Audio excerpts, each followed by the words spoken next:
এক মাহমান আগতেই আপুনি যদি মোক সুধিলেহেঁতেন যে কাতি বিহু কাহানিকৈ, তেতিয়াহ'লে হয়তো মই উত্তৰ দিবলৈ খুব আমনি পালোহেঁতেন। আৰু মোৰ দৰে আপুনিও হয়তো আমনি পালেহেঁতেন, বা আপোনাৰ দৰে মোৰ দৰে 10জনে আমনি পালেহেঁতেন। কিন্তু যদি আমাক সোধা হয় যে দুৰ্গা পূজা কাহানিকৈ, তেতিয়াতো আমি তপৰাই উত্তৰ দিম যে ইমান তাৰিখে দেৱী পাতত উঠাব। হয় বন্ধুসকল, আজি কাতি বিহুৰ আগমুহূৰ্তত মই সেই বিহুৰ বিষয়ে দুআষাৰমান ক'ম বুলি আপোনালোকৰ মাজলৈ আহিলোঁ। আমাৰ মৰমৰ তিনিটা বিহুৰ ভিতৰত এই কাতি বিহুটোকনো কিয় এলাগি কৰোঁ নহয় জানো? আহক আজি একেলগে আমি বিহু উদযাপন কৰোঁ। আহিন মাহৰ শেষৰ দিনটোত বুৰঞ্জীয়ে ঢুকি নোপোৱাৰ দিনৰ পৰাই আমাৰ সমাজৰ লোকসকলে এই বিহু পালন কৰি আহিছে। বিভিন্ন ধৰণৰ কৃষি সম্পৰ্কীয় ধৰ্মীয় আৰু আধ্যাত্মিক বিশ্বাস এই বিহুৰ লগত জড়িত হৈ আছে। মূৰৰ ঘাম মাটিত পেলাই আহাৰ শাওণমহীয়া খেতিয়কে এই পথাৰবিলাক সেউজীয়া কৰে, আৰু এই সময়ছোৱাত অতি হেঁপাহেৰে বাট চাই থাকে সোণগুটিবোৰে কেতিয়া পথাৰখন উপচি পৰিব, এই পথাৰখন কেতিয়া সোণোৱালী হ'ব, নহয় জানো? এই সময়ত শস্যবিলাকৰ নষ্টকাৰী যিবিলাক কীট পতংগ, সেইবিলাকৰ উপদ্ৰৱ বহুত বেছি হোৱা দেখা যায়। এইখিনি সময়ত কৃষকসকলে সজাগ হয় যাতে পোক পতংগবিলাকে আমাৰ খেতি পথাৰবিলাক যাতে নষ্ট কৰিব নোৱাৰে। সেয়েহে অতি কঙাল এই অৱস্থাটোতো আমাৰ অসমীয়া ৰাইজসকলে কাতি বিহুটো পালন কৰে।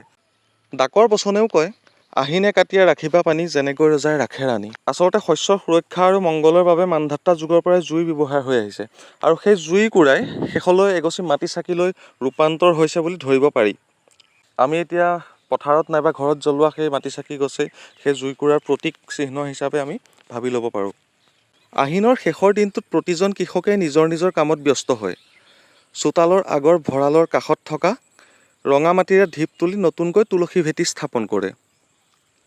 এটি সুন্দৰ তুলসী পুলি ৰুই মচি কাচি নিকা কৰি থৈ দিয়ে।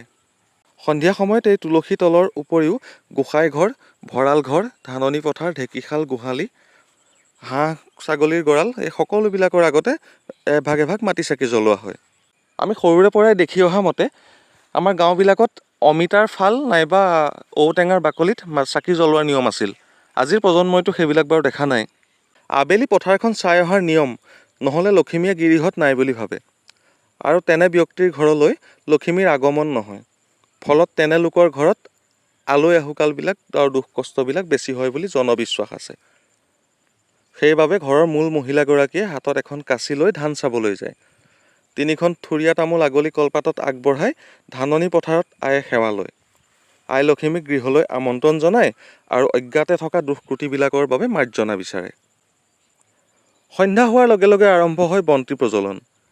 আমি সৰু থাকোঁতে আকাশবন্তি জ্বলাইছিলোঁ। এটা টিঙৰ টেমা, আগৰ আমুল স্প্ৰে টেমা আছিলে, এই ছাইডৰ পৰা এনেকৈ কাটি বৰ দেখিবলৈ ধুনীয়া কৰি লৈ তাতে বন্তি গছি জ্বলাই পতাকা উত্তোলন কৰাৰ দৰে ওপৰলৈ লৈ গৈছিলোঁ, আৰু ওপৰত প্ৰায় 3-4 গছি চাকি আমি জ্বলাই থৈছিলোঁ।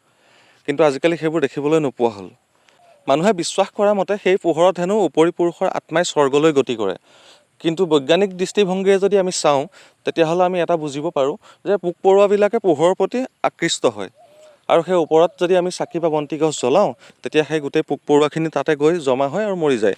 এই জুইত চগা পৰি মৰে বুলি যে কয়, ঠিক তেনেকুৱা। বন্ধুসকল, কাতি বিহু কঙালী বুলিতো আমি এতিয়া নপতাকৈতো এৰি দিব নোৱাৰোঁ। আজি ব'লক মোৰ ঘৰলৈ, আমি একেলগে আখলত পিঠা বনাম। যদিও কাতি বিহুটো বৰ ধুমধামেৰে পালন কৰা নহয়, তথাপিতো কিন্তু প্ৰতিখন গাঁৱতে প্ৰত্যেকৰ ঘৰে ঘৰে লাড়ু পিঠা ইত্যাদিবিলাক বনোৱা হয়। আপোনালোকে পিঠা বনাইছেনে নাই কমেণ্টত জনাবচোন। ভিডিঅ'টো দীঘলীয়া নকৰোঁ বুলি ভাবিও এতিয়া মই যি দেখিছোঁ ভিডিঅ' দীঘলীয়া হ'বলৈহে গৈ আছে। আৰু বিহু বুলি যদি আপোনালোকক আখলৰ সৈতে পিঠা বনোৱা প্ৰক্ৰিয়াটোকে নেদেখাওঁ, তেন্তেনো মই দেখাম কি? ব্যস্ততা আৰু সময়ৰ ধামখুমীয়াত পৰি আমি নিজৰ শিপাডাল জানো পাহৰি যাব পাৰোঁ? আমিয়ে সেই প্ৰজন্ম যিয়ে আমাৰ নতুন প্ৰজন্মক আমাৰ উপৰি পুৰুষৰ কৃষ্টি সংস্কৃতি আৰু ঐতিহ্যৰ কথা শিকাই যাব লাগিব। নহ'লে এইবোৰ কোনোবা এদিনা সময়ৰ সোঁতত হেৰাই থাকিব। চিৰিয়াছ কথা বহুত ক'লোঁ, আহক এতিয়া মোৰ দুটামান পিঠা বনাই ল'বলৈ মন গৈছে, ফটাফট বনাই লওঁ। আপোনালোকেও চাব আৰু কেনেকুৱা হৈছে জনাব। ইয়াত সকলোৱে হাতে কামে লাগি আছে। তিলপিঠা, ঘিলা পিঠা আৰু নাৰিকলৰ লাডুৰ কাম চলি আছে বৰ্তমান। ময়ো লগতে পিঠা কেইটামান বনাই আবলৈ চেষ্টা কৰি চাওঁ বুলি ভাবিছোঁ। বহুদিন আগত বনাইছিলোঁ, কিন্তু অভ্যাস নাইকিয়া হৈ গ'ল। আৰু এই তিলপিঠা বনোৱাটো যে বৰ কষ্টৰ কাম কিন্তু দেই। যদি ভিডিঅ'টো আপোনালোকে ইউটিউবত চাই আছে, তেনেহ'লে মোৰ চেনেলটো ছাবস্ক্ৰাইব কৰি দিব, আৰু যদিহে ফেচবুকত চাই আছে, তেন্তে মোৰ পেজখন ফ'ল' কৰি ল'ব।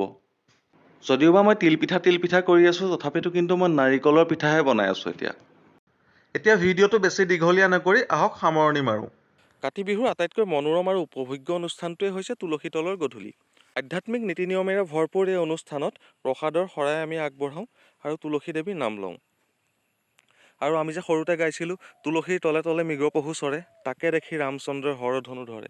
কাতি বিহুৰ মূল উপাদান হ'ল তুলসীৰ গছজোপা, যিজোপা মানৱ জীৱনৰ বাবে বহুত উপকাৰী। বৰ্তমান বিজ্ঞানে তুলসী গছজোপাক উপকাৰী উদ্ভিদ বুলি স্বীকৃতি প্ৰদান কৰিছে, কিন্তু তাৰো বহুত আগতে আমাৰ কৃষিজীৱী লোকসকলে এই গছজোপা উপকাৰী বুলি গণ্য কৰি আধ্যাত্মিক ভক্তিৰ সমল হিচাপে গ্ৰহণ কৰিছিল।